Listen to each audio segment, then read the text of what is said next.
podcast for women by women, where we explore the personal and spiritual journey to creating a wow life, one that's really centered, grounded, and guided by your wise one within.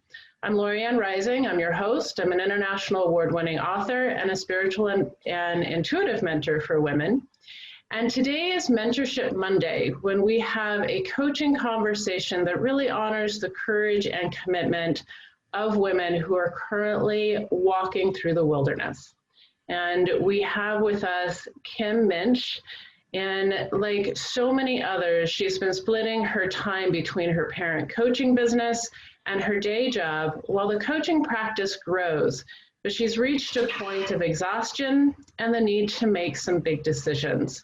So welcome, Kim. Thank you so much for being here. Thank you for having me, Lorianne. I'm looking forward to this conversation.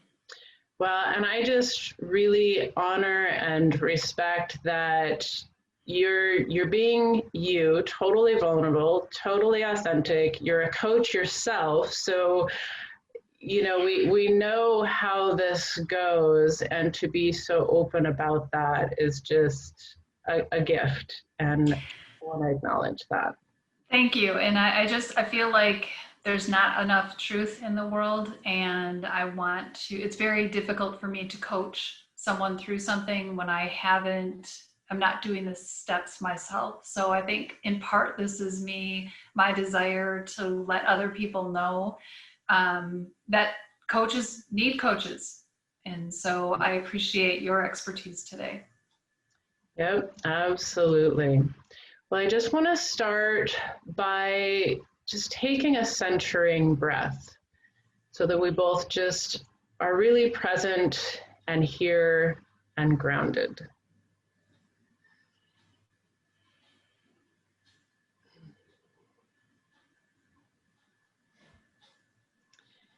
And when you're ready, just in your own words, share a little bit about where you are and what's going on and what you're really looking for to get out of the conversation today. Okay. Well, as you mentioned in the introduction, I am a parent coach, and I have been working on building my business for the last 4 years. 3 years ago, my husband opened a travel franchise, and we needed to have a stable and steady income that would provide our health insurance for our family. I have 5 kids, only 2 of whom are at home at this point. The rest are grown and flown. So I took on a part-time position that would provide some stable income as well as cover our health insurance. And it's been a beautiful job, one that I have grown through. I do get to work with parents at the job that I have, but not in a coaching way, not in my real passionate way. So it's been a great experience. It's grown me as an individual in terms of needing to run meetings, facilitate things, do that kind of thing. But my passion and purpose, I truly believe, based on my own parenting journey and my desire to evolve the way we are raising children, is to be a parent coach full-time. So I've been trying to balance a fairly long commute and 20-hour-a-week job with coaching parents, raising the awareness that parent coaching is even a thing, which is, it's getting more prevalent now, but, even a couple of years ago, it's been a mountain to climb to do that. So trying to divide my time, plus one of my main messages is to remain a present parent to your children. And as I said, I have 2 at home at this point, but they're 15 and 17 right now. And, it's very important to me to walk my talk. And so it came to a point earlier this year where I just really, I read a book that really inspired me, that made me make this decision to take the leap. And, it's scary. I've given my formal resignation. And I'm done with the job at the end of the year and going full time into coaching. So it's a huge leap that I'm taking. What I hope to get out of this conversation is, you know, some maybe some help from you on how to continue to step into listening to my intuition about this, because this is what I'm doing. I'm listening to my, even against the advice of some people, even against the fact that, you know, my husband's business has taken a huge hit this year, and even against all of those things, in the craziest of times, I'm doing this completely insane, in some people's eyes, jump. So help me continue to hone my intuition, and maybe I'm looking even for some reassurance in terms of being able to listen to that voice that continues to really, you know, come from my heart. And I absolutely hear you. It sounds like there's a lot of fear, a lot of transition, a lot of unknowns potentially, especially with, I mean, just 2020 and the pandemic and all of those things. So those are all factors when we are in a position of needing to listen to our intuition. And those are things that can definitely get in the way, and that you are striving to keep that connection in spite of all of that. I really want to honor you for that. It can be work. We think of intuition as just something that's there, but it's like communicating, I think, with anything else. It can take some effort and work to interpret and understand and pull it apart from all the other emotions we're feeling.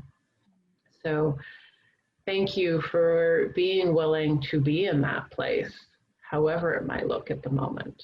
So, so if you had to, say, put a number to it, 1 to 10, where 1 is not at all and 10 is absolutely the connection you want to be and feel all the time, how connected do you feel you are to your intuition now? I think I would say about a 7. Okay. I feel more than, I think it's the voices in my head that, you know, the voices maybe of some other people in my life that cause me to doubt myself at times. But for the most part, given the history of my life, I've tried. And I guess what I'm relying on right now is that when I have, in really tough times, when I have listened to my intuition and taken a huge leap of faith, it's turned out. And it may not turn out exactly the way I wanted to or think it should, you know, but it has. So again, I'm in this very anxious space of taking that leap. Wonderful. I hear you, absolutely. So a 7 is pretty strong, which is beautiful. So I'm curious, how come it's not a 6 for you?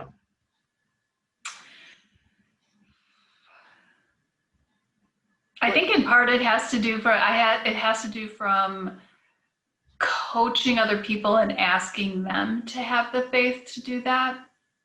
Mm-hmm. So helping other people to pay attention to their own inner voice rather than the outside noise has helped me get to a 7.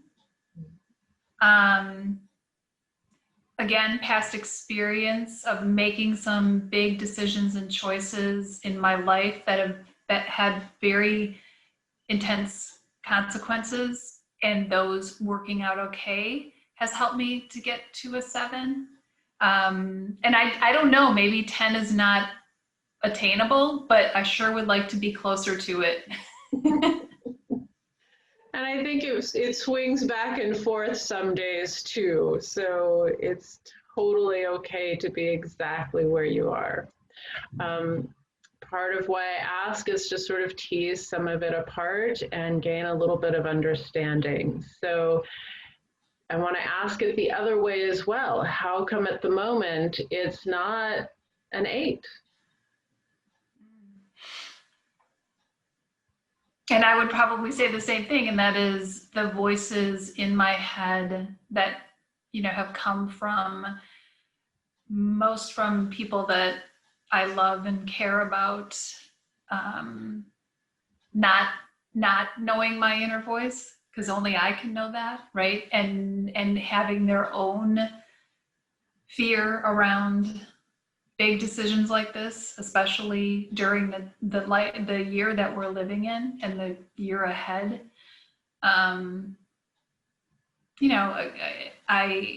While I understand that, it's hard to work against those voices. Yeah. And that security of the job, right? The security and the responsibility that I feel I have to my family to provide health insurance. I mean, I'm leaving a job that provides our health insurance during a pandemic. Right. Yep.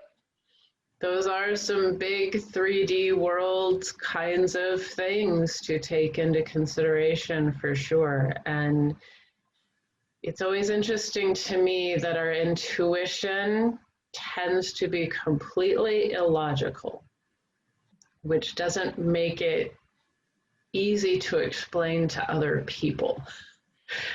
So these, I would say, what you're feeling and experiencing and the kind of inner and outer conflict that's going on is absolutely normal and common and part of the process you're in. So that's helpful to hear. You're human and you're normal and you're doing incredibly well, is what I'm saying. So, absolutely. So if we could, in this conversation, even get you to maybe a 7.2 or a 7.5, or just kind of move you toward a little bit closer, would that feel good for this conversation? I mean, obviously we have a little bit of limited time, so I don't know how big leaps and bounds we can make, but to move in that direction, is that something that would feel good to you? Absolutely. Okay, wonderful. So I want you to take a moment, and if you need to close your eyes or center, whatever works for you, but think back to a time you mentioned where you have taken that big leap of faith before and it worked. Think back to that moment where you really had to trust your intuition before knowing how it was going to work out. And I'm curious, how did you know it was your intuition? Did you feel it? Did you hear it? What clued you in that that was truly your intuition in that moment?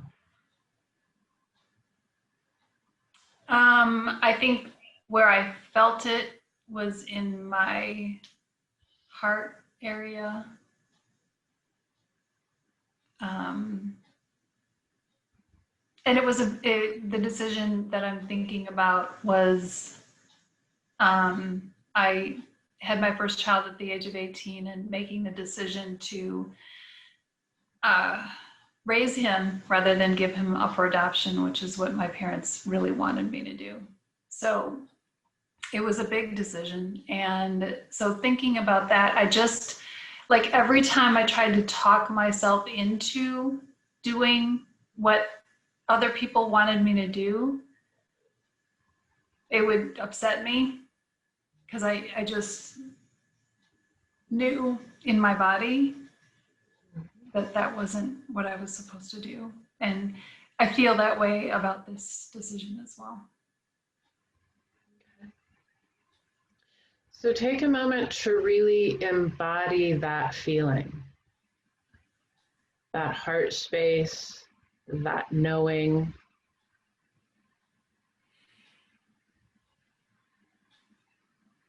Yeah, I think it's about being uncomfortable, knowing I know this is the right move for me to have made, but it's the ability to sit in the uncomfortableness of not knowing how it's going to pan out. Mm-hmm. So how did you sit with that before? How did that young girl at 18 take that leap of faith? I think she did a lot of crying. I think she had some people behind her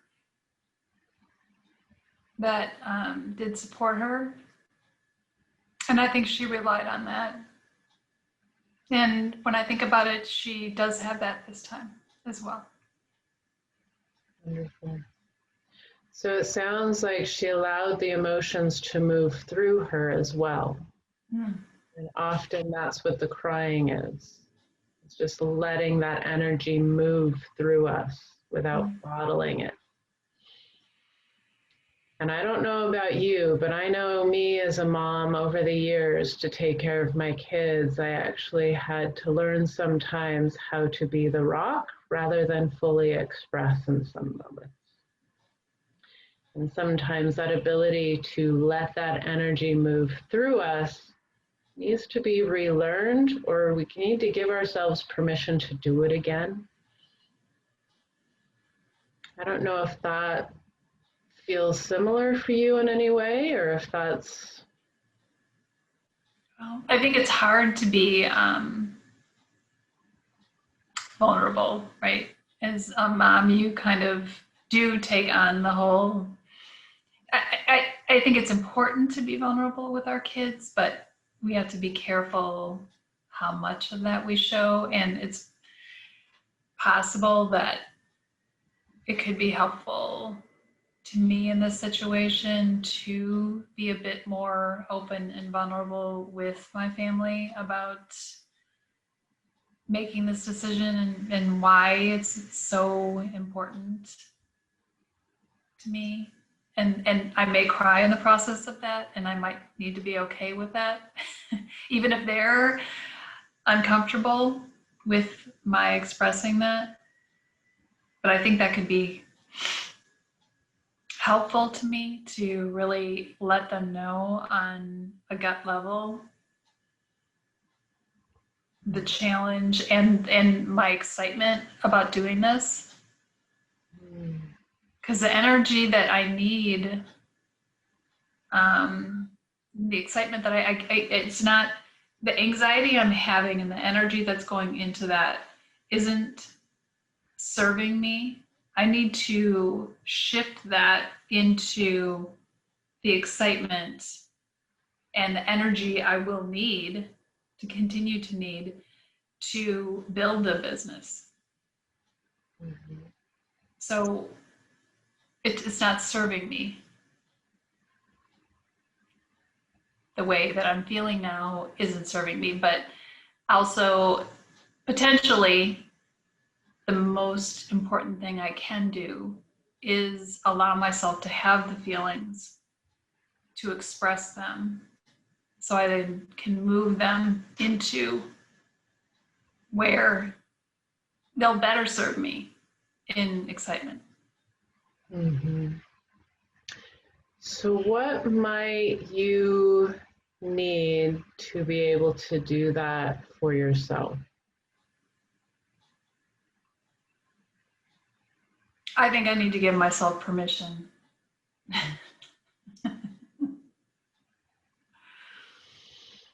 And also permission to receive all of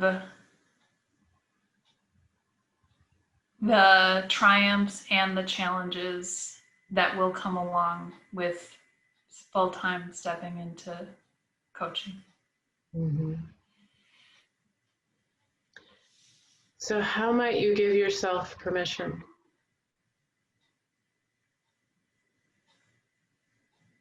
Well, I think having this conversation has helped me clarify the fact that I do need to do that, because I don't think I saw that coming into this necessarily.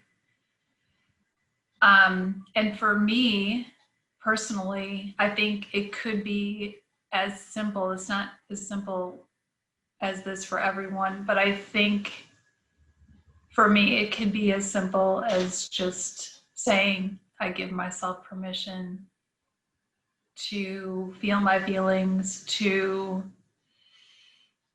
share them with those that I love most, to trust that the outcome of that will be to the greatest good, whatever that is. And to give myself, also permission to accept the unknown. And that while that's hard, I know who I am, and I know that I can be a strong person even in adversity. So giving myself permission to just allow what's going to come. That's really beautiful. Are you someone where it helps to write those things down?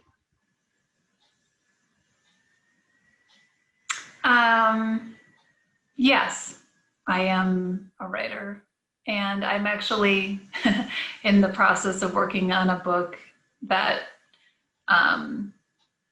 strangely enough, is called Becoming Me While Raising You.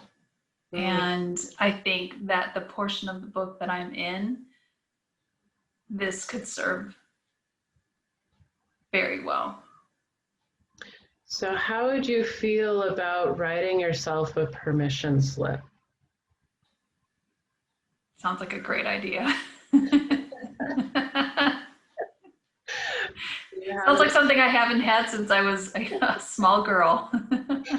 Well, as mothers, we write permission slips for our kids all the time through school, right? Yeah, we do. And we wrote one for ourselves. I don't think I've ever written one for myself, Lorianne. But it sounds like a very freeing experience. Well, do you have a pen and paper? Would you be willing to give it a shot? Sure, I do. Cool.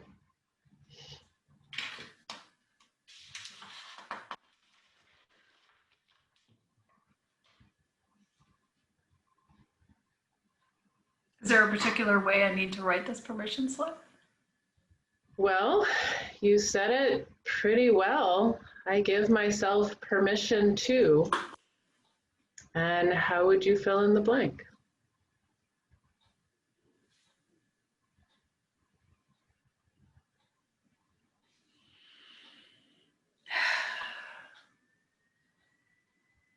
I would say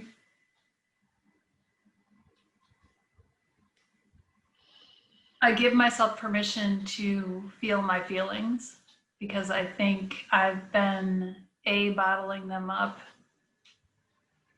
and B, not acknowledging some of the feelings that I'm having.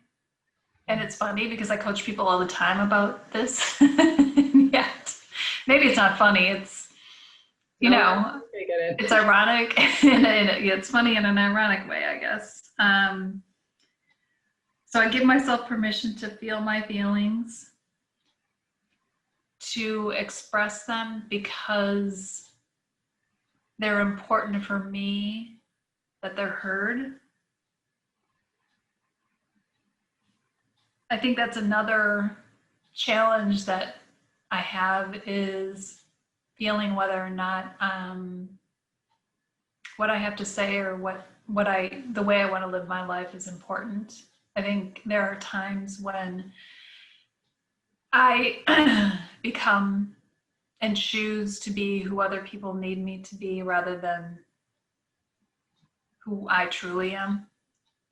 So expressing myself and really not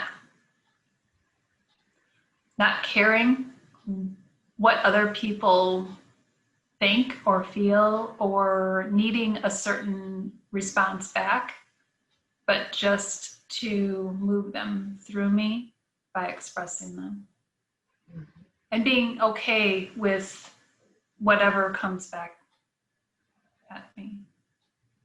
Wonderful.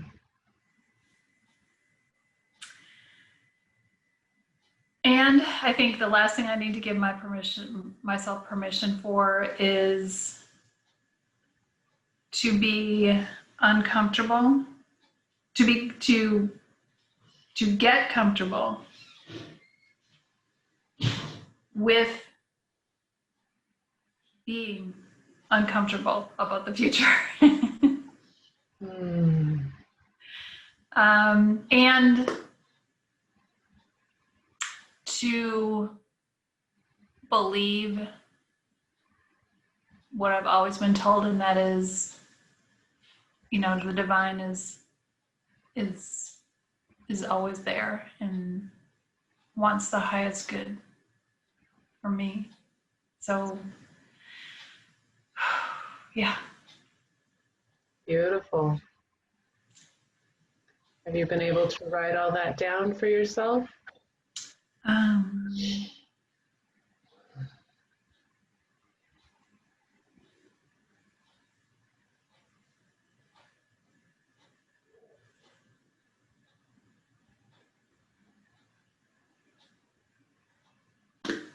Yes. Wonderful. And with permission slips, we always at least sign them, don't we? Yes, we do. Sometimes we add our phone number, but I think I'll just sign mine.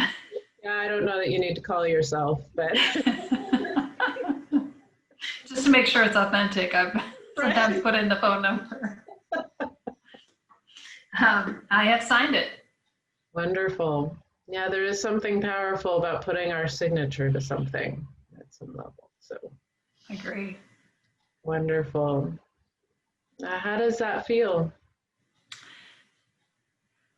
Good and freeing, and like a load is lifted off my shoulders. It's going to be okay. Nice. Nice.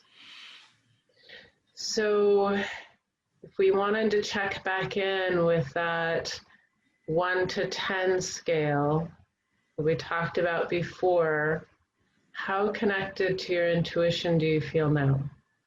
I'm going to go with 9. Wow. Yeah. I mean, I just really thank you for helping me with that. I think the permission, I mean, it's just one word, right? But it means a lot. I love that. And that's been really helpful. Good.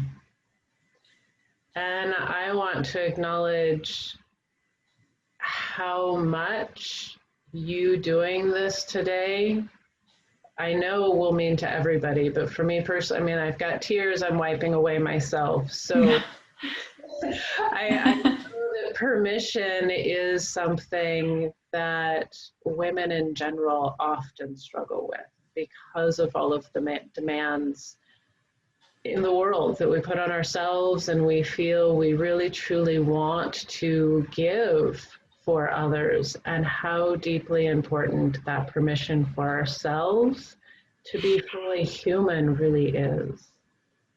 And it's such an important step. Yeah. Thank you. Parents. Yes. Wow.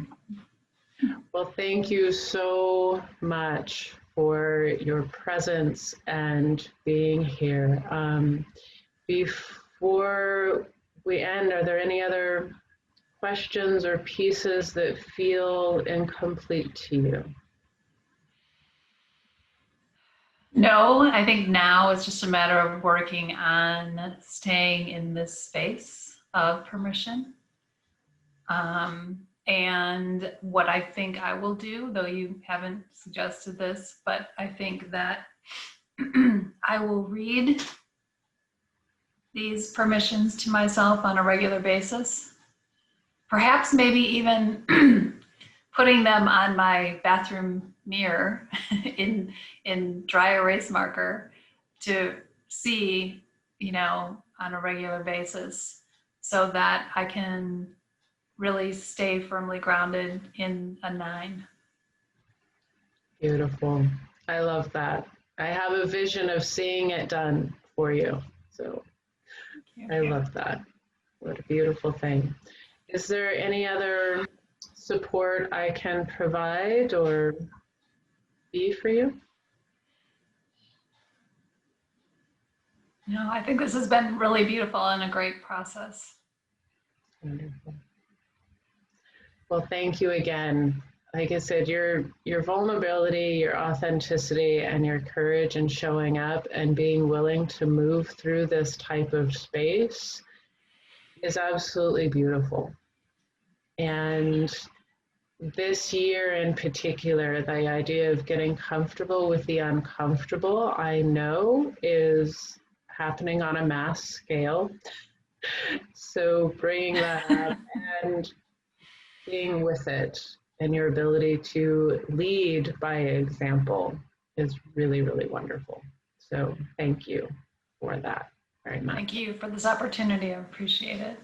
Absolutely.